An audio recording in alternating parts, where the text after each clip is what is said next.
Good morning. And welcome to Mainline Unitarian Church. I am Dr. Tracy Simpson, a member of your Board of Trustees.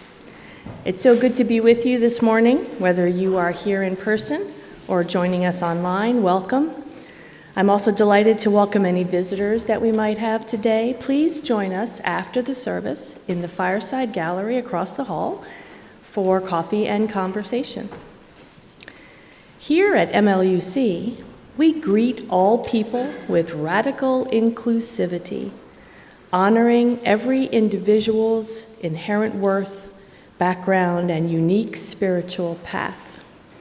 We welcome people of all races, nations, ages, abilities, sexual orientations, and gender identities. Welcome to our community of seekers.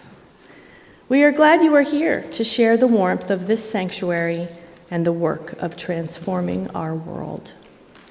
Whether you are joining us for the first time or the 500th time, whether you come with a heart full of joy or a spirit heavy with sorrow, whether you are certain in your beliefs or searching for answers, you are welcome here.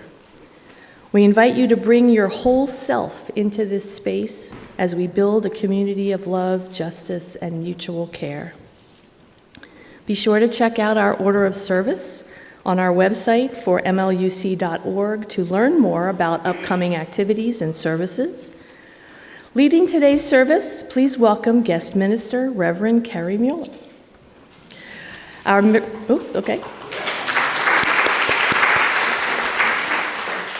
As worship associate, Paul Costa, our music director, David Brown, and Jodie Brown, our pianist, and our very own MLUC Choir. Woo! We offer a special thank you to all of those who make this place ready for us each week, from the hands that set up this sanctuary to those greeting you at the door, to the technology team keeping us connected. Now please join me in affirming our mission statement. Together, we transform lives through love, service, and our welcoming faith. So some of you may remember on Music Sunday, our mezzo-soprano soloist was Kaitlyn Tierney. And you may be thinking, if you're looking at the order of service, this guy's got a thing for Kaitlyn's. Well, Katelyn Isaacson is a dear friend of mine who lives in Paris, actually. And we have coordinated during this month that she typically comes home, finally, after several years, that we would put together a concert together. And that's going to happen after the service at 11:30. I strongly encourage you to come. This is based on Kaitlyn's great aunt's Yiddish music that she collected and recorded. So this is a concert of Yiddish, klezmer music. I'm really excited. 11:30, right back here in the main meeting room. And so she agreed to sing with us this morning and to join my Kaitlyn. And so I proudly present to you Kaitlyn and Kaitlyn.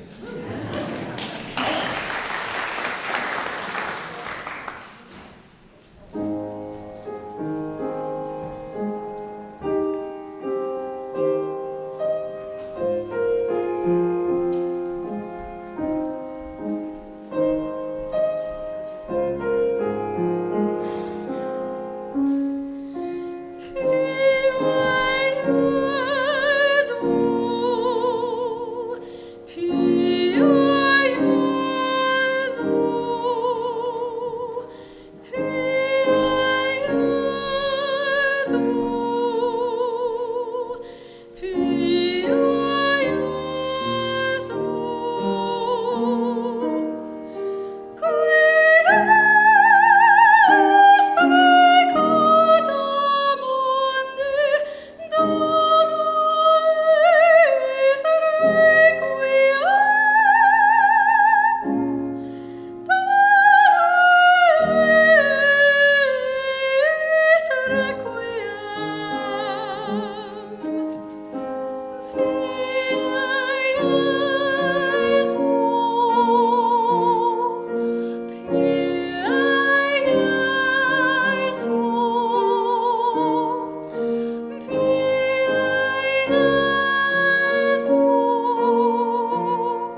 Our chalice is a work of art, a metaphorical container of all that is holy, not a literal cup for wine.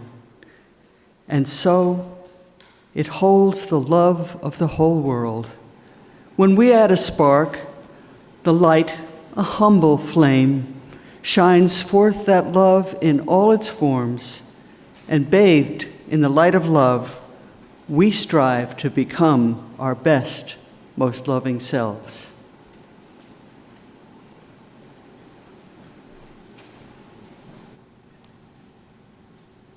Our opening hymn is number 360. Here we have gathered.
A long, long time ago, when I was a young mother with a 6-year-old, a 3-year-old, and a baby who was not crawling yet, I went to an appointment in the city, and there was a snowstorm. And usually I parked on the street, but due to the snowstorm, I said, okay, I should park in the parking garage so that I won't slip and fall carrying this baby. So I went to my appointment, and I came back out, and I went into the parking garage, and I promptly slipped and fell carrying my baby, she was in a carrier, so she was fine. But my ankle went like this, and I fell over onto the ground in this parking garage and let out a huge cry because it really hurt, and it felt like something had exploded inside my ankle. I'm down. A very nice person in a car stopped and asked if I was okay, and I said, no, not really, but my car is right over there, and I think I'll be okay if I can get to my car.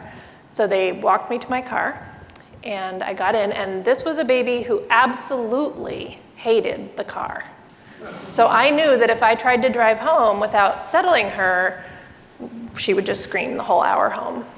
So I crawled around in the back of the car and nursed her to sleep in her car seat and felt something else pop in my ankle somewhere in that process. And then I drove an hour home with this ankle driving. And by the time I got home, I could no longer walk.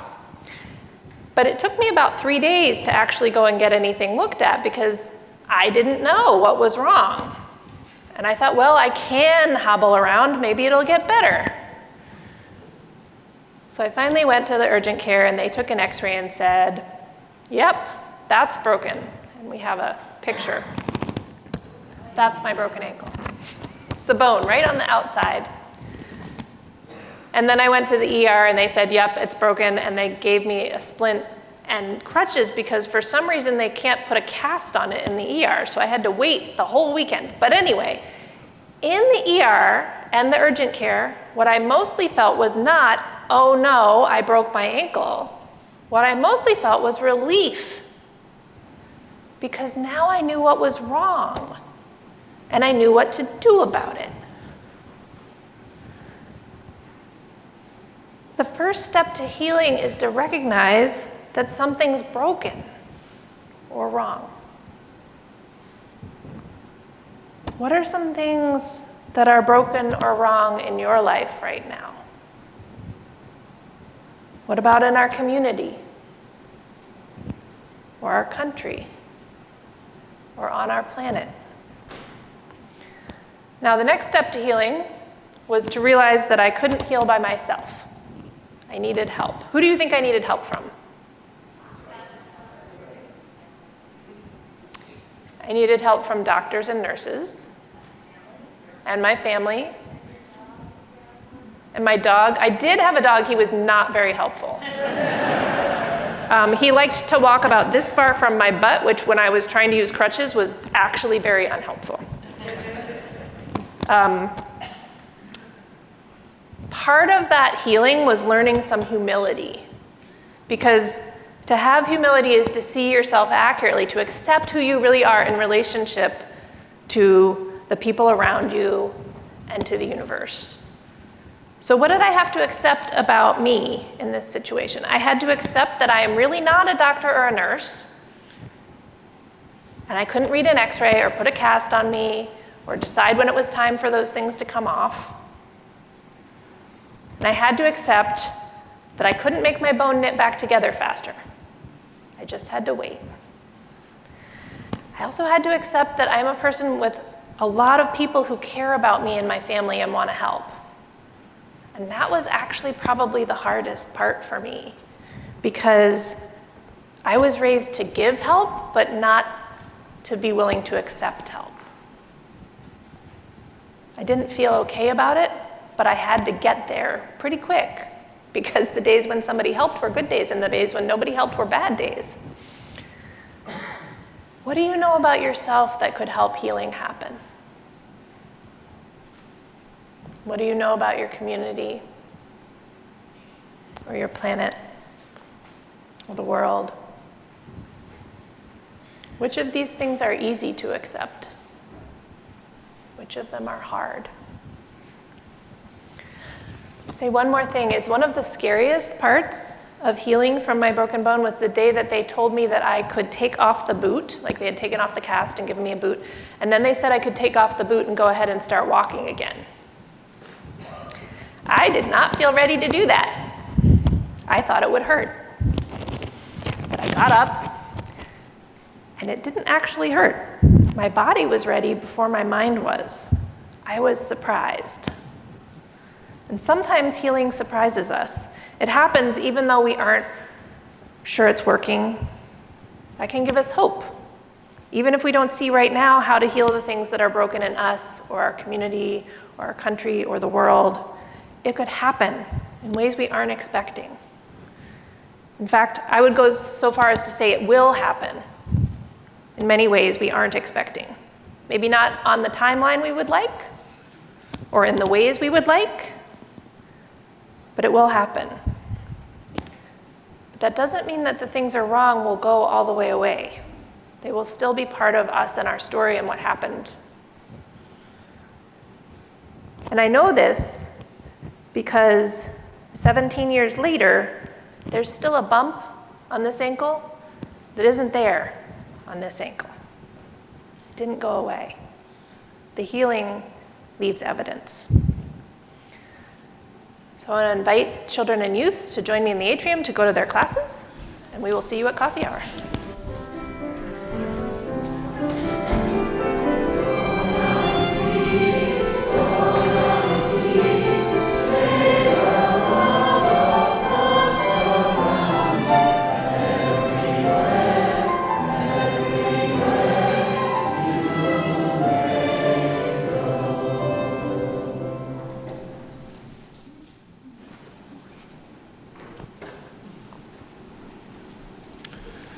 The recipient of MLUC's August offering outreach is Family Promise MontCo, PA.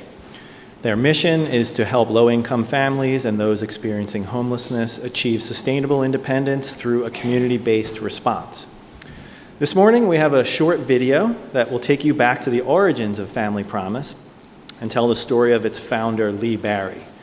Now, Family Promise has been operating for some time. This video is from 12 years ago when they were known as the Interfaith Hospitality Network. As they say, this video is an oldie but goodie.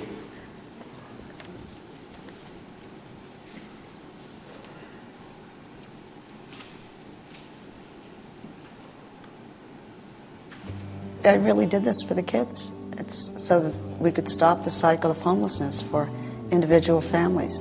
In the 1960s, realtor Lee Barry found herself in a difficult situation.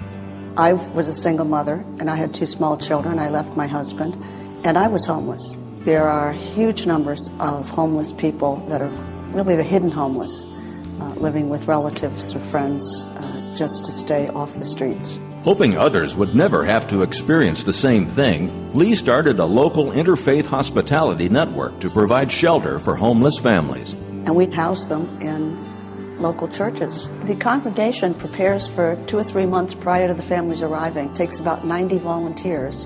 During this 1-month period, volunteers stay overnight, purchase and prepare meals, babysit and provide work transportation. Still, Lee thought more could be done.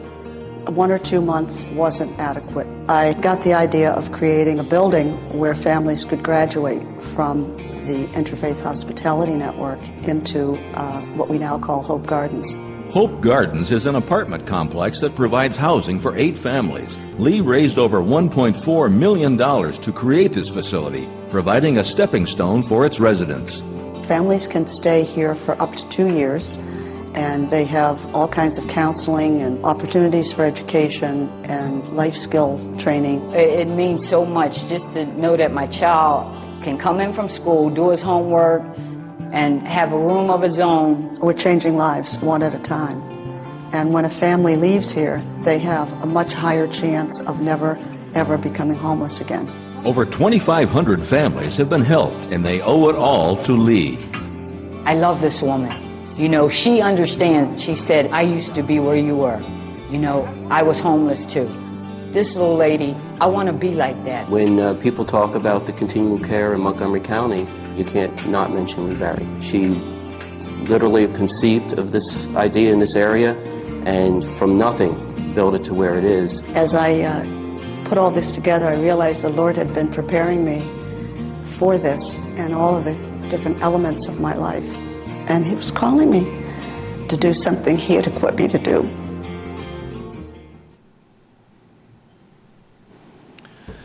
The work of Family Promise aligns with our UU principles that affirm the inherent worth and dignity of every person and the pursuit of justice, equity, and compassion in human relations.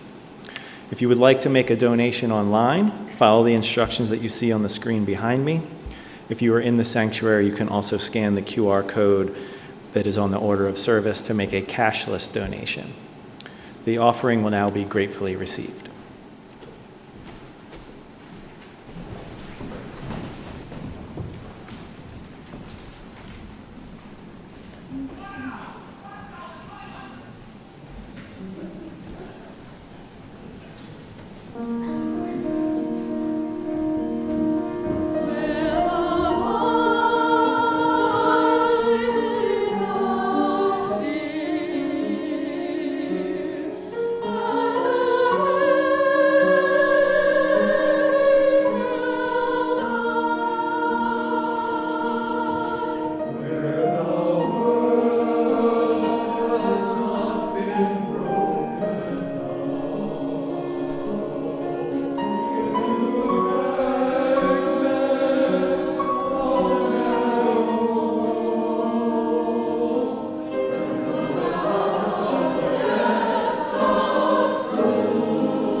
Candles of Community is MLUC's ritual of personal sharing and support in a trusted and safe environment.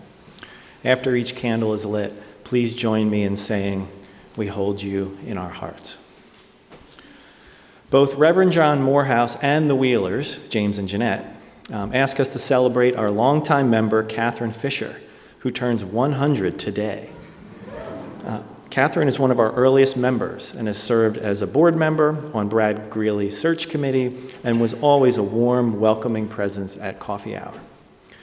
After a huge family gathering and dinner party yesterday at the Quadrangle, she is taking it easy today. For Catherine and her long and gracious life, we hold you in our hearts. Mark Wolflin and Rick Solano light a candle of concern for their dearest friend, whom they'll call Kelly, in deference to her privacy. Kelly was recently diagnosed with inoperable lung cancer and has a precarious prognosis. She is undergoing intense, debilitating chemotherapy. For 5 decades, Kelly, a PhD in psychology, has helped scores of mainline patients navigate PTSD, relationship challenges, addiction, and more. Nearly 80 years old, Kelly has tirelessly continued to help patients, only stopping now because of her cancer and treatment. After years of their special friend going above and beyond for others, Mark and Rick asked for positive healing thoughts for Kelly, a doctor who is now a very ill patient. For Kelly, we hold you in our hearts. And for all of those joys and concerns that are being held, some too deep for words, we light one more candle, and we hold you in our hearts.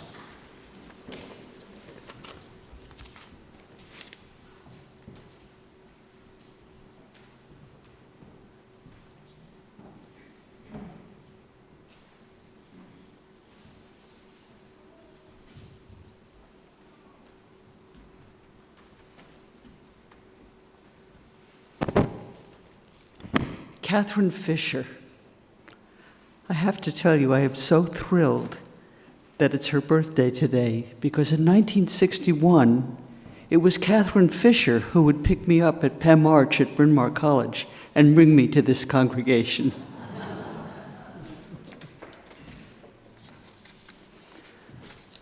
We have 2 short readings today that are related. Terry Tempest Williams wrote in The Open Space for Democracy. She's an American writer, educator, and conservationist. The human heart is the first home of democracy.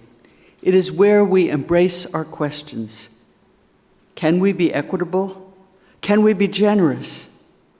Can we listen with our whole beings, not just our minds, and offer our attention rather than our opinions?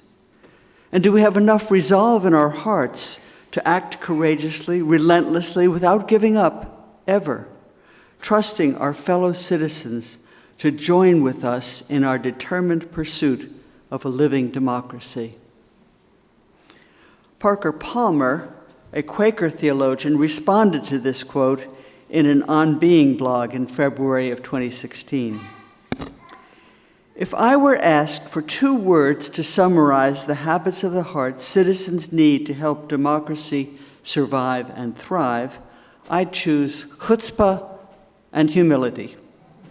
By chutzpah, I mean knowing that I have a voice that needs to be heard and the right to speak it. By humility, I mean accepting the fact that my truth is always partial and may not be true at all, so I need to listen with openness and respect, especially to the other. Humility plus chutzpah equals the kind of citizens democracy needs, and there is no reason, at least no good reason, that our number cannot be legion.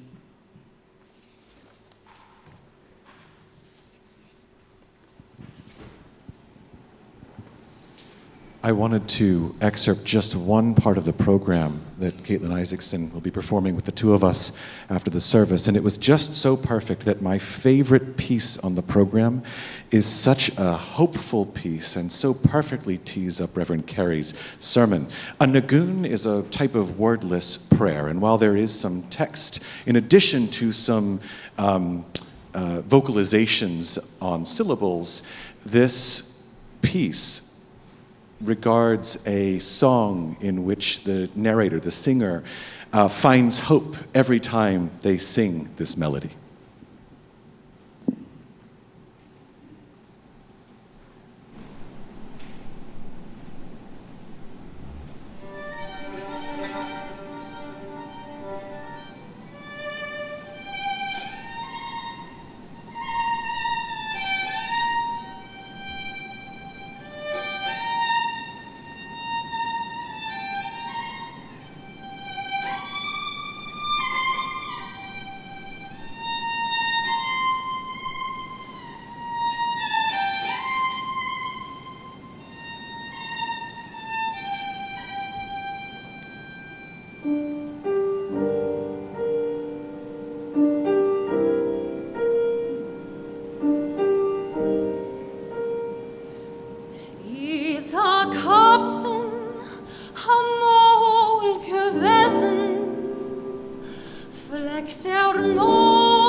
Thank you so much, choir members and all the musicians who are helping today. This is lovely.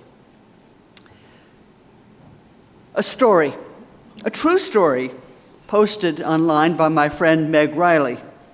2 things you should know. Like any personal story I share from the pulpit, it is with permission.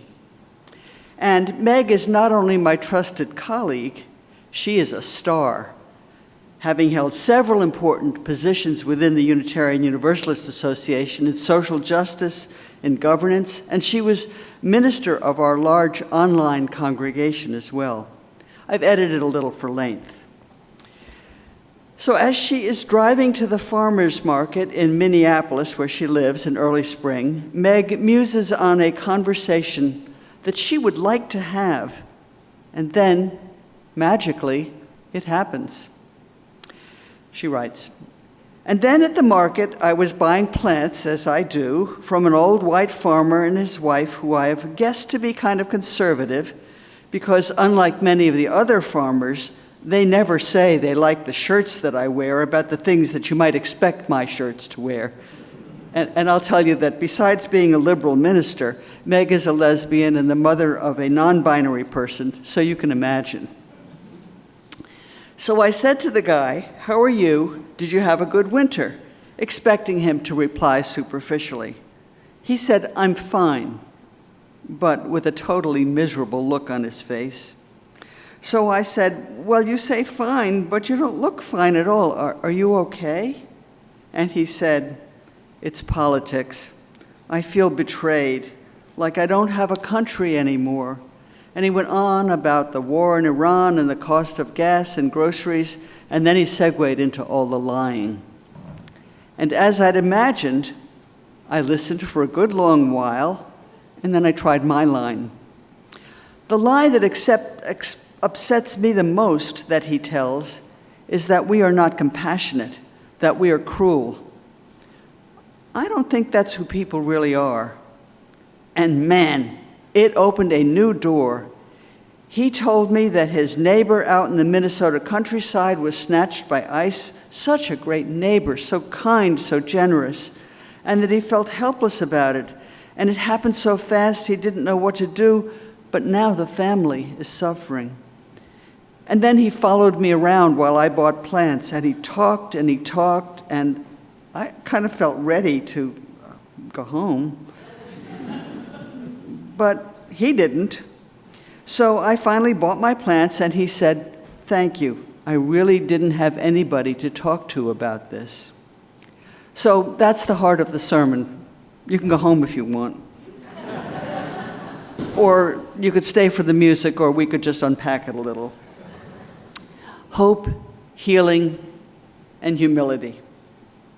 This sermon began when a Whitehorse Village neighbor, I live in a retirement community near here, a Whitehorse Village neighbor said that the world needed more humility. Well, I was a little taken aback. That seemed like a really old-fashioned virtue, and it certainly seems to be out of favor these days. But two more words came to me in that conversation: hope and healing. We need them desperately, and they all seemed mysteriously entwined to me. Hope. In this time of turmoil and deep divisions, when people are being encouraged to be their worst selves, how can we hope to be a united country and a healthy democracy again? Meg acted hopefully, speaking with genuine care across that abyss, reaching out with curiosity when she might have simply accepted his words at face value and gone about her business. Healing. How do we heal those divisions? How do we nourish a healthy sense of community? How do we end, or at least diminish, the pain and the anger that are keeping us apart? Meg took profound steps towards healing, risky steps for a lesbian, for the mother of a non-binary person who is also from a different race. She reached out, she listened, she cared. And humility, that's the difficult word. Too often it means humiliation, and too often it has been used by the powerful to further squelch those who have less power, especially women and the racially and genderly marginalized.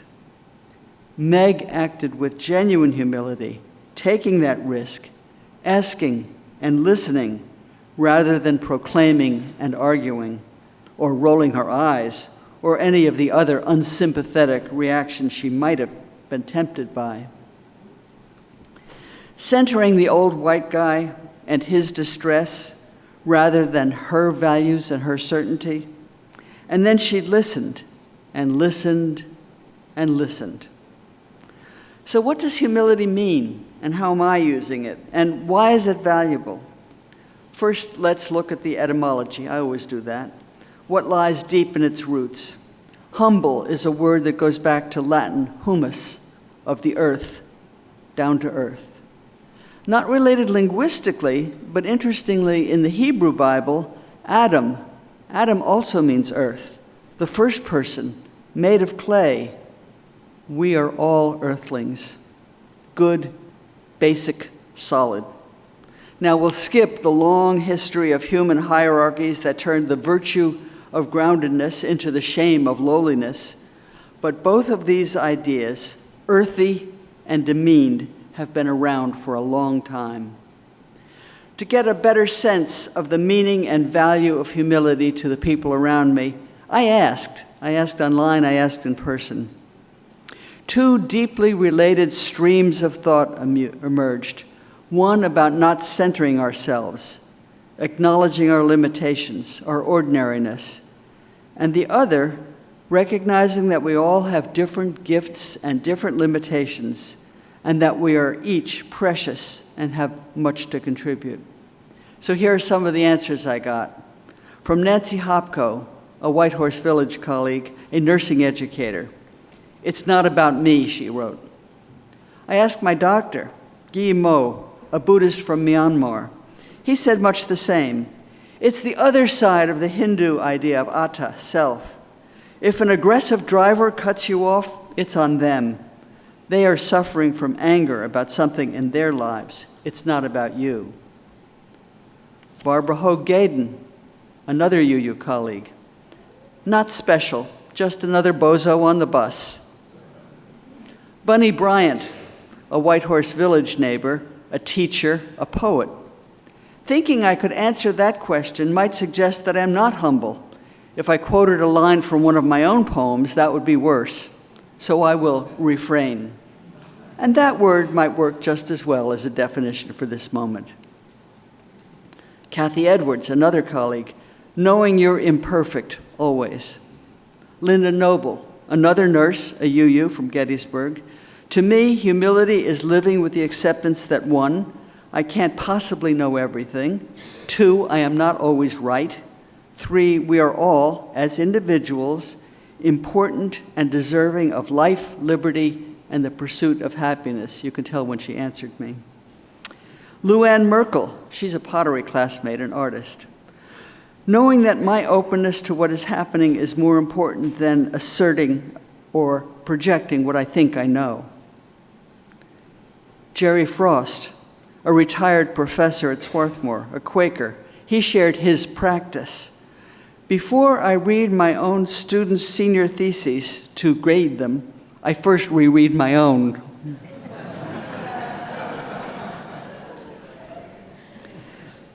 Benedictine sister Joan Chittister, in a long essay on the 12 degrees of humility, writes of our abilities. She does so, as you might expect, in theistic language, and if you need to translate, you can. One possibility is to think of the divine as the power that's fueling your best values. She writes, humility is not a rejection of God's gifts. To exaggerate the gifts we have by denying them may be as close as we can get to narcissism in life. No, humility is the admission of God's gifts to me and the acknowledgement that I have been given them for others. Elsewhere she says, certainly another word for humility is authenticity, the grace of being who we say we are. And this is how I see humility. Authenticity, integrity, to be fully yourself, to live in accordance with your best values, owning your failures and weaknesses as well as your strengths, knowing that it is usually, almost never about you, that you are not more special than others, and that you have something to contribute. It is an essential ingredient in the quest for healing. So I recommend Meg's approach to you. Kindness, curiosity, humility, a hope of healing, a human and humane relationship across the abyss. Reach out to them, whoever they may be to you. I know it's not easy, at least the first time. And I know that many have heard this from me before in different forms, and maybe you're tired of it. I know that many people have been traumatized by the anger and the cruelty and the not listening and the harshness, the short-sightedness, or maybe they're just fed up. It may seem futile. I've heard it. How can they? They don't deserve another chance. I've had it. But if they can't, and we won't, how can we live? What hope do we have? How can we create a world of kindness and caring? How can we be who we say we are, who we are meant to be? Now, I'm not suggesting that you refrain from advocacy on behalf of yourself or your community or another community or the world that you hope will blossom. I'm not suggesting that you become a doormat and just go along with policies or actions or statements that are wrong or harmful. Peaceful protests, legal strategies, public statements, whistles to warn folks that ice is near, melt the ice hats. These are works of good citizenship. And maybe it was seeing those things on the nightly news that helped that old white farmer to articulate and express his sense of betrayal. By all means, speak your truth. But I am suggesting that when we interact with folks who hold different opinions, we do so with a little less certainty, a little more generosity. Must I boycott someone who is just where I was 20 years ago, or 3 years ago, or maybe last week?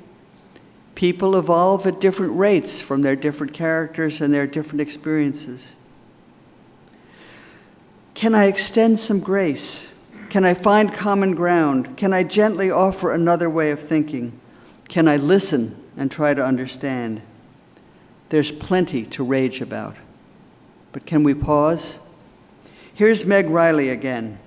May we compost our grief, our rage, and our pain into love for ourselves and one another. How do we get there? It's the great spiritual challenge of our times. Sister Joan Chittister addresses the elderly, speaking of a sense of fulfillment that comes in old age and helps us to become truly humble. But this isn't just about old people, it's a lifelong goal. It's maybe a little easier for those with what she calls the gift of years. She writes, now the passions quiet, and those old coals of wonder and insight and soul-centeredness come alive in us. Surprisingly, we come to understand that whatever we have is enough, and life itself becomes rich again. Nothing eats away at us now. Nothing drives us beyond our grasp anymore. Nothing is left to us but ourselves. And we come to realize it is enough. We are no longer at the mercy of the self. We can all strive to be no longer at the mercy of the raging self, but living out the values of the truly humble, healing self. There lies hope for ourselves, our neighbors, and a better world. So may it be. Amen, shalom, salam, and blessed be. Our closing hymn is number 291, Voice Still and Small.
And now the flame transforms and moves as love from the visible chalice to the deepest recesses of our hearts, fueling our determination to be our best, most authentic, and compassionate selves.